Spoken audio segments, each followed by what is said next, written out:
एक बात बहुत सावधानी से स्मरण में रखिएगा कि जब गर्भ में बच्चा रहता है, जब गर्भस्थ बालक रहे, गर्भस्थ संतान रहे, उस समय पर ना तो हमें निंदा करना चाहिए और ना कभी हमें निंदा सुनना चाहिए।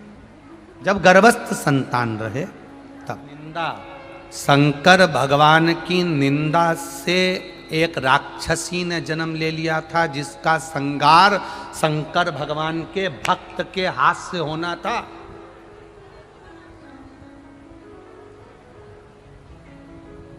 कौन थी वो, जिसका पूरा वंश मिट गया? शंकर की केवल निंदा सुनी थी और निंदा करी थी। ताड़का। कौन थी वह? ताड़का। किसकी लड़की थी? एक यक्ष की। किसकी बेटी थी? एक यक्ष की। और वो यक्ष भी कोई साधारण नहीं था महाराज। सुकेतु नाम का यक्ष, सुकेतु नाम का यक्ष, जिसके घर में औलाद नहीं हुई, संतान नहीं हुई, बड़ा चिंता में, बड़ा चिंता। कई कई माताओं को जब संतान नहीं होती है ना, तो बड़े दुखी होकर के, आओ हमें नहीं जाना शंकर जी के मंदिर मंदिर। वो सियोर वाला महाराज बताते हैं, आंकड़े की जड़ का प्रयोग करो, ये करो वो करो, मैंने सब कर लिया, नहीं जाना मुझे। मेरा माताओं से निवेदन है, नहीं करना मत करो। विश्वास नहीं है बिल्कुल मत जाओ, भरोसा नहीं है कथा में मत जाओ, विश्वास नहीं है शिव के दरवाजे मत जाओ। पर संतान भी नहीं हो रही है तो भी शंकर की निंदा मत करना, क्योंकि जिस दिन वो औलाद देगा तो कहीं ताड़का जैसी नहीं दे दे।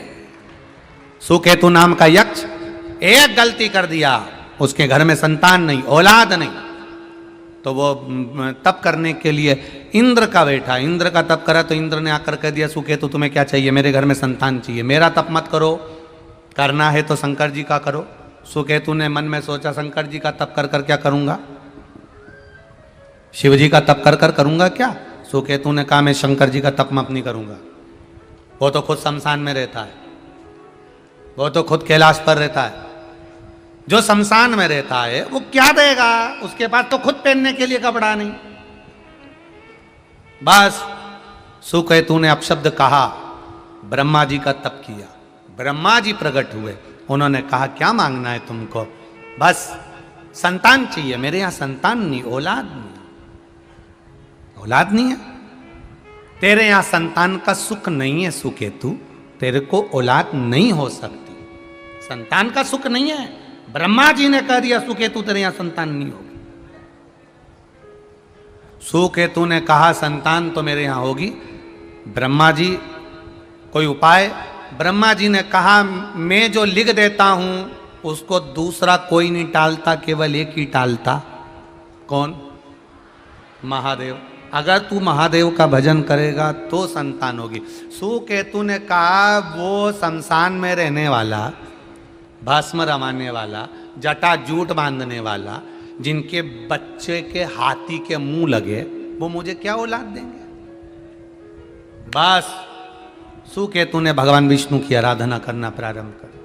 यक्ष सुकेतु भगवान नारायण की आराधना कर रहा है। जो नारायण की आराधना करना प्रारंभ करा, ओम विष्णवे नमः, ओम विष्णवे नमः, ओम विष्णवे नमः, भगवान प्रकट हो गए। मांग सुकेतु क्या चाहिए? सुकेतु कहते हैं, मुझे संतान चाहिए। भगवान के तेरे भाग्य में नहीं है। कौन दे सकता है? भगवान नारायण ने कहा, शंकर जी दे सकते, कि उनकी तो आराधना नहीं करूंगा। कई कई इतने निंदा करने वाले होते हैं कि उनको घर के लोग समझाते हैं, क्यों बुरा बोलते हो, उनके लिए क्यों बुरा बोलते हो, उनके लिए क्यों बुरा बोलते हो, उनके लिए क्यों बुरा करते हो। घर के लोग समझा रहे हैं, पर उसकी आदत पड़ी है। वो निंदा करे बिगाड़, बोले बिगाड़ रह ही नहीं सकता, क्योंकि भगवान भी चाहता है कि ये निंदा करे, बोले, जिससे इसका वंश जल्दी से जल्दी निपटे, इसलिए वो करवा रहा है निंदा। अब सुकेतु तो यक्ष है, इतना बड़ा यक्ष के पद पर बैठा हुआ, चाहता तो भजन करता शिव जी का। जब ब्रह्मा जी बोल रहे हैं शंकर का भजन करो, जब भगवान विष्णु बोल रहे हैं शिव जी का भजन करो, इंद्र बोल रहे हैं शिव जी का भजन करो, तो भी नहीं कर रहा। तो अब तेरी मर्जी। फिर बैठ गया तप करने के लिए। देव ऋषि नारद प्रकट हो गए। नारद जी ने कहा, सुकेतु क्या मांग रहे हो? संतान। सुकेतु संतान चाहिए? हाँ, तो ब्रह्मा जी से मांगो ना। इतने में सुकेतु प्रसन्न हो गया। वाह महाराज, आप ही मिले हो केवल अकेले जिसने ब्रह्मा जी का नाम लिया है। नहीं तो यहां जितने भी मिलते हैं ना, वो बोल बम का नारा है। केवल आप ही मिले हो। निंदा करने वाले को, जिसकी वो निंदा कर रहा है, उसकी निंदा करने वाला एक और मिल जाए तो इतने खुश हो जाते हैं कि अब तो हमने पूरा युद्ध का मैदान जीत लिया। अब 2 निंदा करने वाले हो गए। पर इसको नहीं मालूम कि नारद है उसका नाम। नारद सहज नहीं है वो। अरे देव ऋषि नारद कह रहे हैं, सुकेतु तुम एक काम करो, तुम्हें अगर मांगना है तो ब्रह्मा जी के पास जाओ, ब्रह्मदेव के पास। हाँ, तो ब्रह्मा जी तो कह रहे थे कि मैं संतान नहीं दे सकता क्योंकि तेरे भाग्य में नहीं है। अरे ब्रह्मा जी दुनिया की लीला लिख सकते हैं। जितने मुख किसी के नहीं, उतने मुख तो ब्रह्मा के। सब कर सकते। जाओ वापिस ब्रह्मा जी के पास।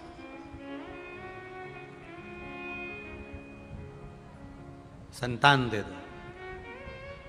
ब्रह्मा जी बोले कि दे तो दूंगा, मना नहीं।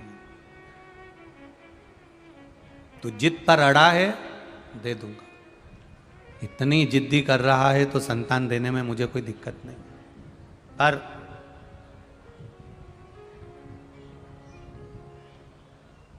कैसी संतान चाहिए तुझे बोल। अरे मुझे चाहे बेटा हो, मुझे चाहे बेटी हो, सुंदर हो, अति सुंदर, बहुत सुंदर।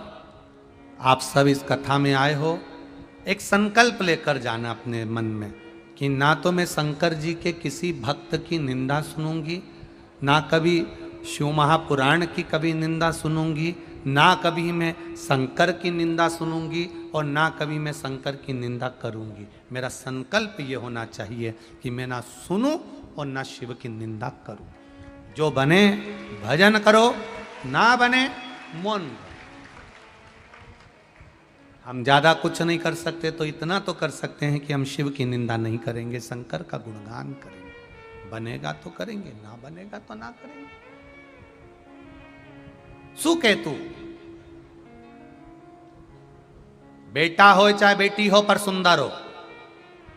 ब्रह्मा जी ने वर दे दिया, सुकेतु तेरे घर में एक कन्या जन्म लेगी। वर बड़ी सुंदर, देवलोक की अप्सराएं भी उसके सामने फीकी होगी। तो अपने भीतर उतार कर रखना। सुकेतु ने अपनी पत्नी से कहा था, शंकर के शिवालय के सामने से भी निकल कर मत जाना। जब पत्नी शिव के शिवालय के सामने से जाती थी तो मुंह को टेढ़ा कर कर चली जाती थी, अपशब्द बोलती हुई, निंदा करती हुई, आड़ा टेढ़ा बोलती हुई चली जाती थी। शिव महापुराण की कथा तो यहां तक कहती है कि शंकर के मंदिर भी नहीं जा सकते। शिव के मंदिर का शिखर का दर्शन कर लो तो सर्व पाप नाशनम, सब पाप नष्ट हो जाते हैं। यहाँ तक शिव पुराण कहती है यदि शंकर के मंदिर में अंदर प्रवेश नहीं कर सकते, बाहर से निकल कर ही चले जाओगे तो उसमें भी आपको भगवान के दर्शन का ही फल मिल जाता है। पर सुकेतु ने उल्टा कर दिया।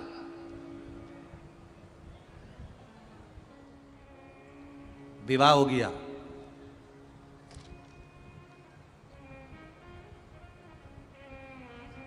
एक राक्षस उसको पसंद आ गया जिसका नाम था सुंद।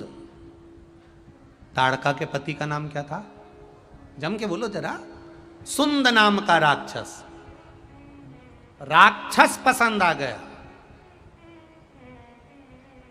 जिस जिसको अपनी सुंदरता का ज्यादा अहंकार होता है उसी को ऐसे राक्षस मिलते हैं। अब विवाह करने के बाद जब राक्षस से विवाह हो गया तो इसकी प्रवृत्ति भी राक्षस जैसी और बढ़ गई राक्षस जैसी। आवाज नहीं जा रही पीछे।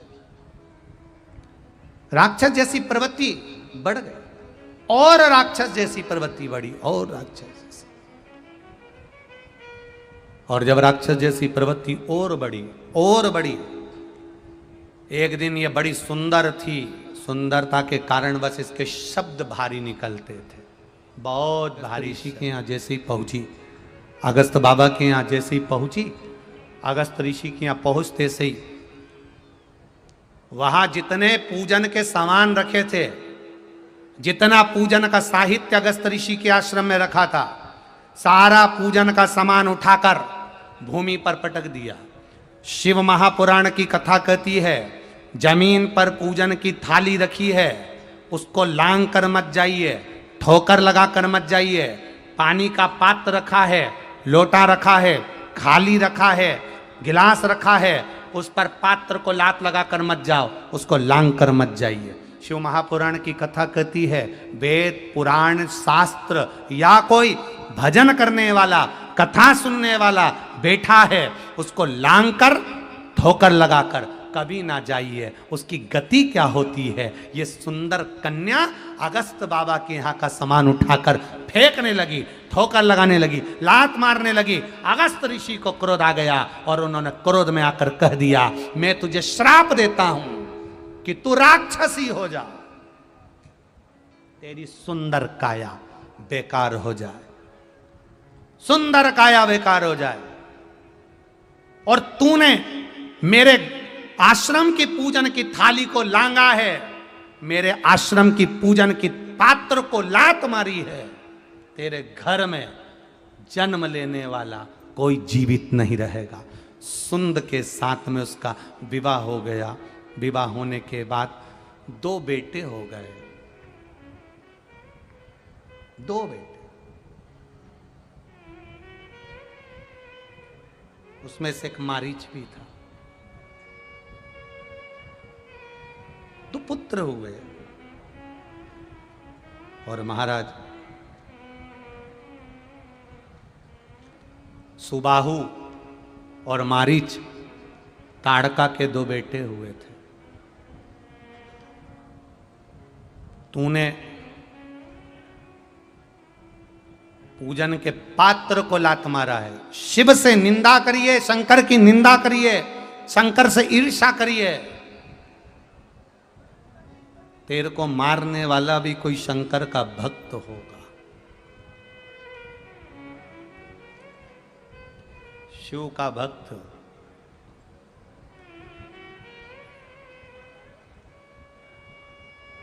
ताड़का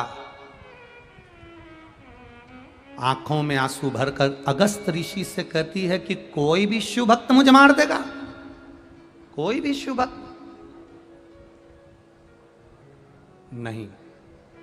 सुन ताड़का, तेरा वंश मिटाने वाला कोई दूसरा नहीं, जिसने अपने जीवन में एकांत में बैठकर शिव की शिवलिंग की पूजन निरंतर जो शिव की पूजन में 7 वर्ष लगातार शिवालय की पूजन एकांत में कर रहा होगा, वही तेरे प्राणों को हरेगा। और वो एक ही थे भगवान राम, जिनने एकांतेश्वर महादेव की लगातार पूजन करी।